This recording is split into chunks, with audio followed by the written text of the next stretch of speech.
What is the Pembroke Hospital situation? And please, speak freely. This hospital is not exactly the best of London. I'm sure you are used to working in a better environment. It's more than enough. In any case, the personnel of a hospital are much more important to me than the building. Don't be misled by appearances, Dr. Reed. This hospital does not lack talented people. It just lacks hope.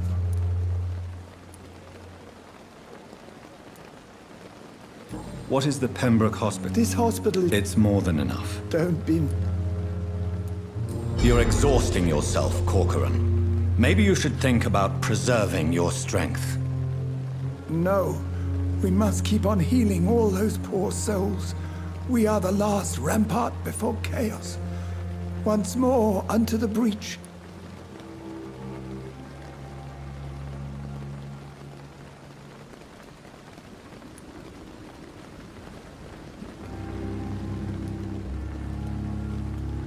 Your attitude is irresponsible, Doctor. Believe me, I've seen so many medical errors caused by exhaustion during the war. You're right. This is a war, Dr. Reed, and I don't intend to surrender. You're exhausting yourself, Corcoran. No. Your attitude... You're right. This is a war, Doctor.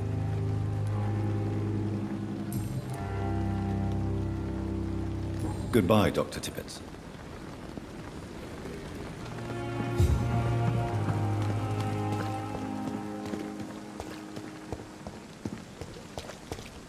Dr. Swansea is right. This place seems perfect to conduct my research.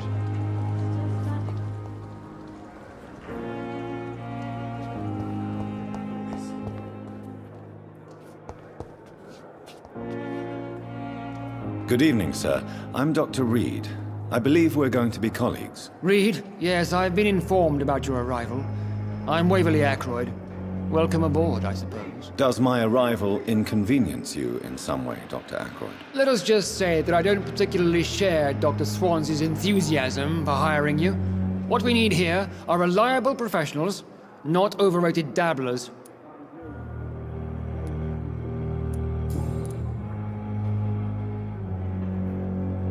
If you have a problem with me, Dr. Ackroyd, please feel free to tell me. Dr. Swansea has imposed your presence on this hospital without asking anyone's advice. The benefit of his position. But I don't agree with it. I know we've never met before, but I believe this hospital could use all the help it can get. You will agree with that, I'm sure. Oh, but I have heard about you, Dr. Reed.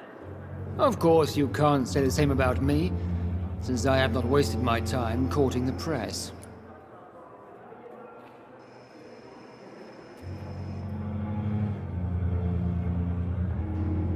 There is no need for such animosity between us. Don't you think the epidemic is already enough to deal with? That is one point we could agree on. And that is precisely why I want to be sure that you will be of help to this hospital, instead of a burden. Since your tenure in this hospital is longer than mine, perhaps you can tell me more about this place. Let's just say I'm tired of the carelessness around me. I have always respected the skills of Dr. Swansea, but over time his enthusiasm has become displaced. Carelessness? Exactly what are you talking about? We're here to save lives. The people who trust us are not volunteering for experimentation. They're here to be healed. I don't intend to run any radical experiments, Doctor. Even if I, as any good practitioner should, express an interest in pushing the boundaries of medical research. Modern medical methods were created through audacity and ego. But there are rules in our line of work, and they're here to protect our patients.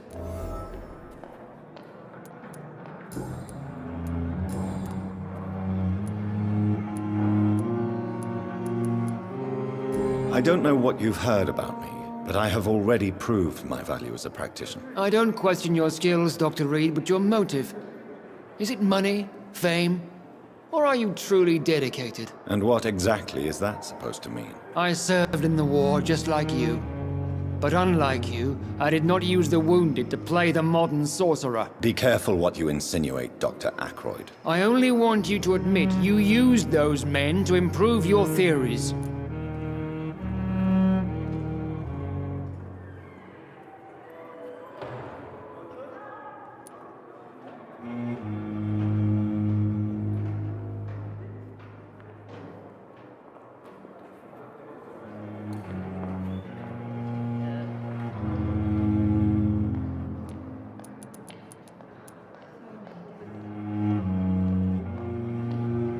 This is ridiculous. My blood transfusion technique saved many lives, and you know it. You see? That is exactly what I hate about people like you. You avoid this kind of accusation instead of facing reality. I don't know what you've heard. I don't question your skill. And what exactly is that? I served in the war just like you. Be careful what you insinuate. I only want you to admit you used... This is ridiculous. You see? It seems you have bad memories of your military service. I refuse to see this industrial slaughter as scientific progress. War only reveals the worst in men. We can at least agree on something, Dr. Ackroyd.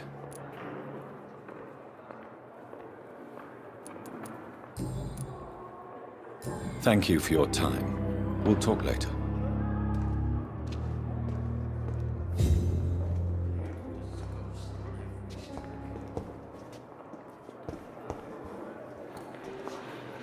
Good evening, Doctor. I believe we're going to be working together. Dr. Reed. Dr. Swansea informed us of your arrival, but I could not dare to believe we'd have such good fortune. Such an honor, sir. Thank you. And you are? I am Thoreau Strickland, Dr. Thoreau Strickland. I'm a great admirer of your work, Dr. Reed.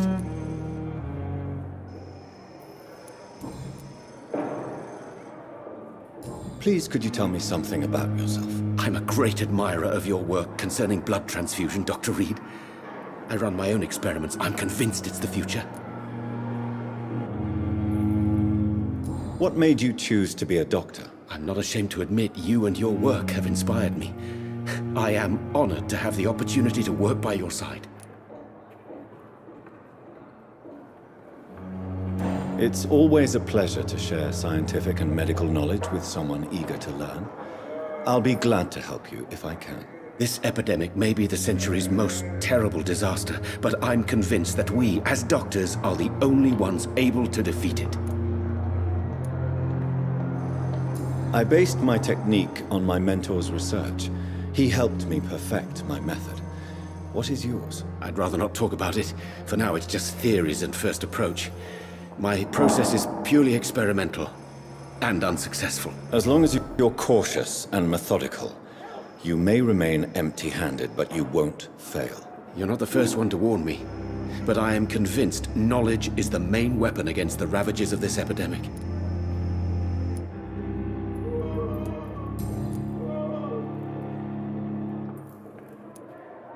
What can you tell me about the Pembroke? Well, it has always been an honor to work with Dr. Swansea. But with your arrival, I can't think of a better opportunity to learn about blood transfusion.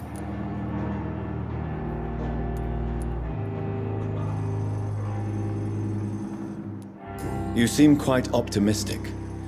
It's a rare and precious attitude in these difficult times. I'm convinced that this epidemic is a test of endurance and dedication for us men of science. Questions remain about our capacity to resolve the situation. True. Last summer, during the first wave of the epidemic, I used to joke with Milton about the extra work. We're not smiling now.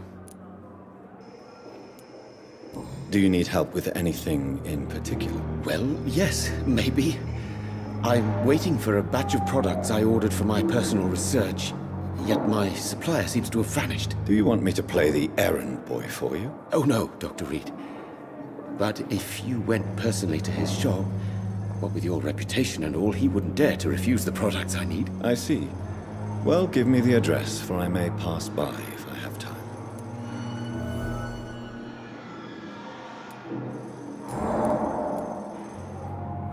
What do you think of Dr. Ackroyd's aversion to modern medical methods? It's a shame he's so narrow-minded.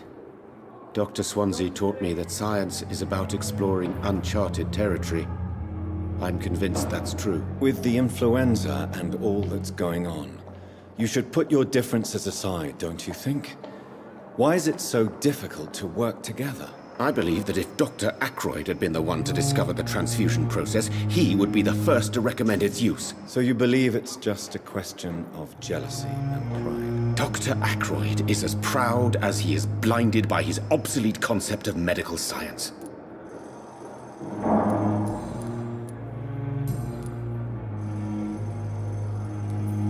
Tell me more about your willingness to experiment with new medical techniques. Harvey Fiddick is a patient suffering from a severe injury that could cripple him if not treated correctly.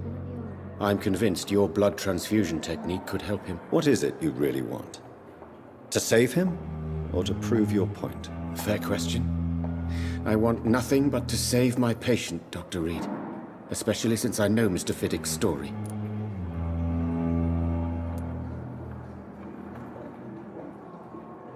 This personal involvement could also appear to be a lack of impartiality.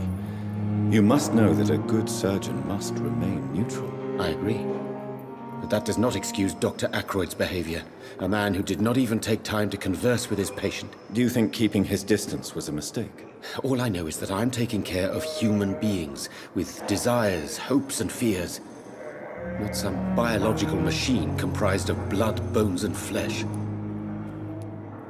Tell me Mr. Fiddick's story. Our first diagnosis was compromised because Mr. Fiddick lied to us about the real origin of his injury. He first claimed it was an accident. But why would he hide such crucial information from us? Because he is a proud father, ashamed of putting his children at risk because of his own negligence.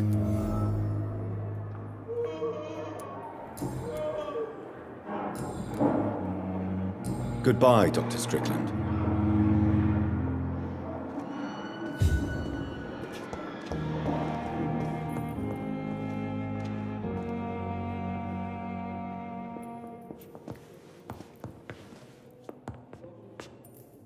What can I do for you, Doctor? Thank you, Nurse Crane. I'm all right. Don't waste your time with me. I'm quite busy right now, Dr. Reed.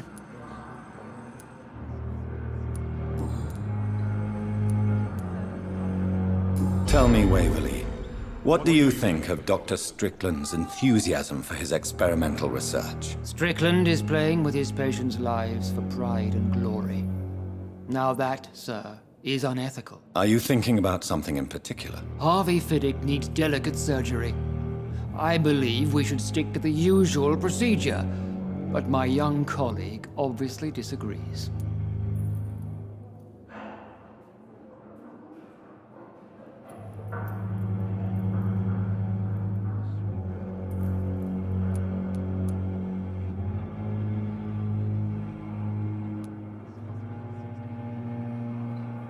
And are you not afraid that your rivalry with Strickland may be blinding you? Rivalry?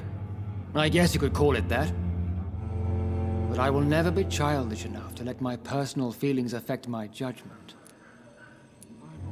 Why do you wish to lead this surgery? I strongly believe that Mr. Fiddick should not be butchered to test an unproven procedure.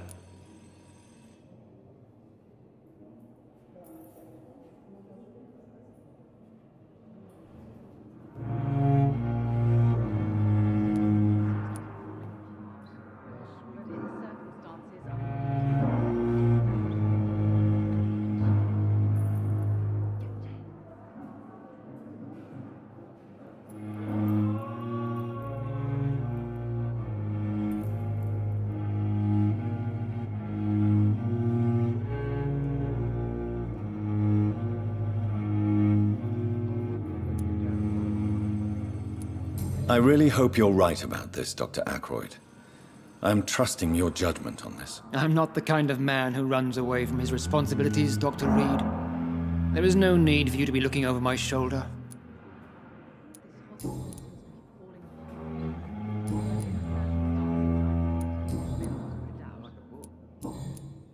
Thank you for your time. We'll talk later.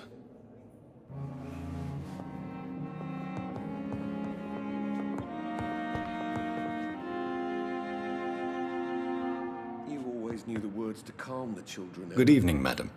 Can I help you? It's my son who needs you, sir. I'm Dr. Jonathan Reed. How can I help your son? I'm Beatrice Goswick, mother of Mortimer Goswick. Could you check on him, please, Dr. Reed? I've heard much of your talents as a physician.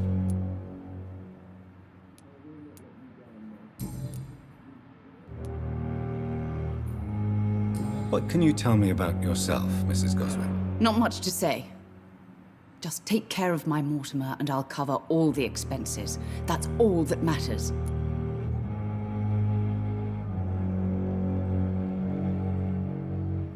May I ask if you have an occupation, Mrs. Goswick? I'm a teacher by profession. I teach young women who are more ambitious about their futures than their families. Are you really that rich? Most of the patients here are of a more humble origin, if I may say so. Yes, thanks to my husband. May he rest in peace. I can cover any needed medical expenses. What do you think of your reception here? Any complaints? I have had the uttermost reservations about this hospital since we arrived. But we had no other choice, considering the state of emergency. Is there something in particular that's bothering you? Some of the staff were not especially welcoming. I suspect they're not accustomed to dealing with patients of such social standing. Tell me more about your arrival at the Pembroke Hospital. What gave you such a bad first impression? The ambulance driver was quite rude, for a start. And that nurse, Miss Hawkins, seems to have quite a dubious attitude. What do you mean? She managed to secure a bed for my son despite the epidemic. It was a relief, but it wasn't cheap.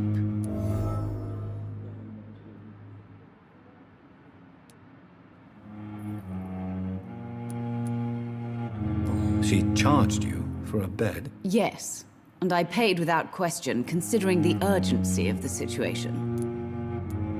I share your concern, Mrs. Goswick.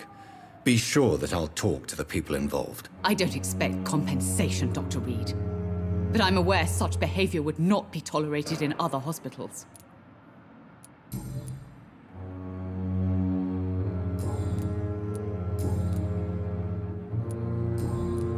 Goodbye, Mrs. Goswick.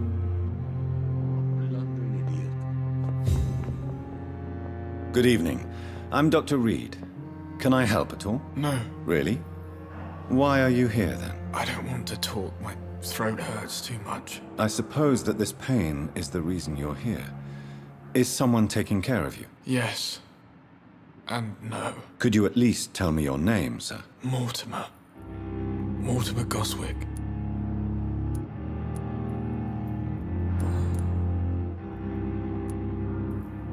How painful is your throat, Mr. Goswick? So painful I'd rather not talk at all, Doctor.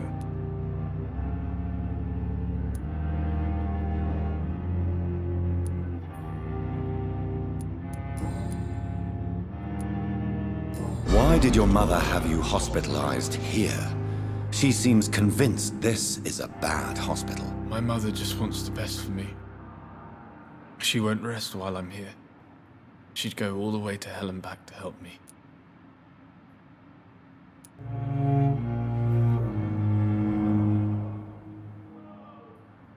Pembroke Hospital may look unorthodox, but rest assured you're in good hands here. It's not me you have to convince, Dr. Reed.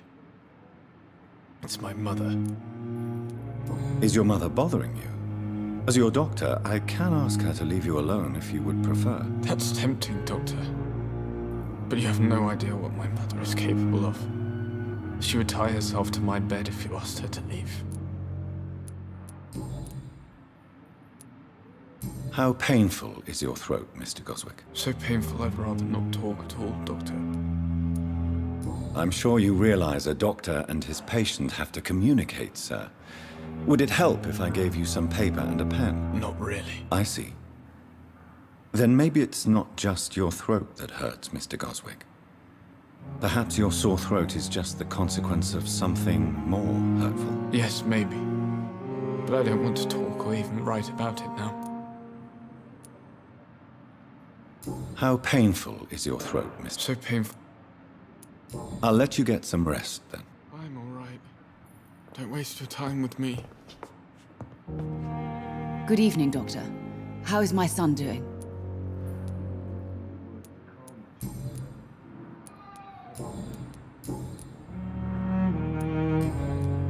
Goodbye, Mrs. Goswick.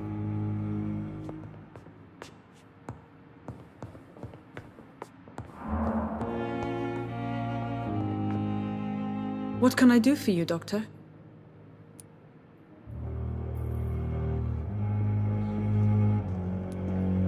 Thank you, Nurse Crane.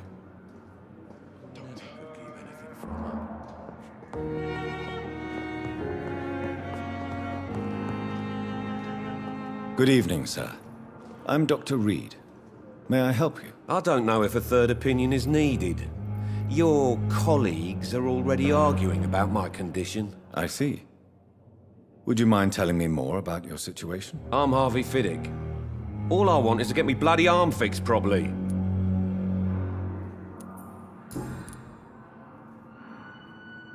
Tell me about yourself, Mr. Fiddick. I'm just a regular guy waiting to get his arm fixed, so I can return to work and to my family. I was more curious about what you were doing before being hospitalized. I'm a carpenter, and a good one too.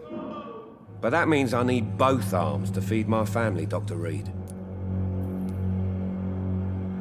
Tell me about the doctors who are arguing about your case. Strickland and Aykroyd. They both want the best for me, but there's a lot of pride there. Doctors are no different from carpenters, it seems. What do you mean? I often had professional arguments with rivals on a building site. Difference is, I disagreed about wooden nails, not flesh and bones. Are you satisfied with your treatment here? Well, it's clear that I've chosen a bad time to be injured. Forgive my bluntness, but you seem overwhelmed by cases of the flu. I won't lie to you about it. I'm afraid we are. Are you sure you don't want to operate yourself, Dr. Reed? I have the feeling you're very capable. And your colleagues seem to think so too. In other circumstances, you would be right. But for now, I don't think I can take on the responsibility. My apologies.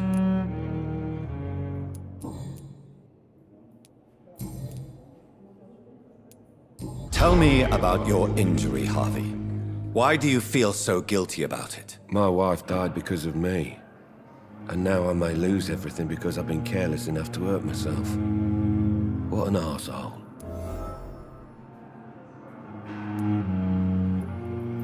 How could your job be responsible for your wife's death? I was working a double.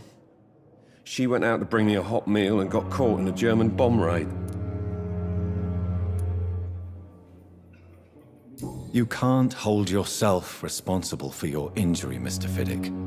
Unless you tried to hurt yourself. Of course I didn't hurt myself.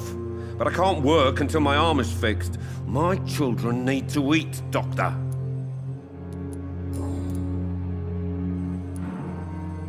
Tell me more about the death of your wife, Harvey. 1915. I was in the army. Building workshops for the Royal Flying Corps. Helen was happy I wasn't sent to the front. What happened? The Germans sent Zeppelins to bomb the construction site, but they missed their target. My wife was bringing my dinner when the bombs fell.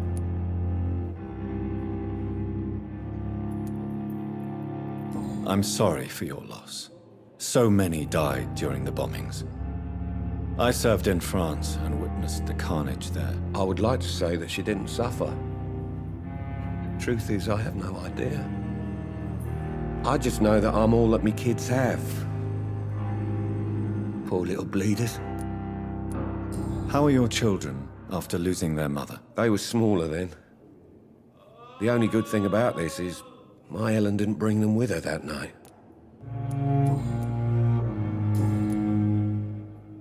Goodbye for now, Mr. Fiddick. I'll see you later. You always knew the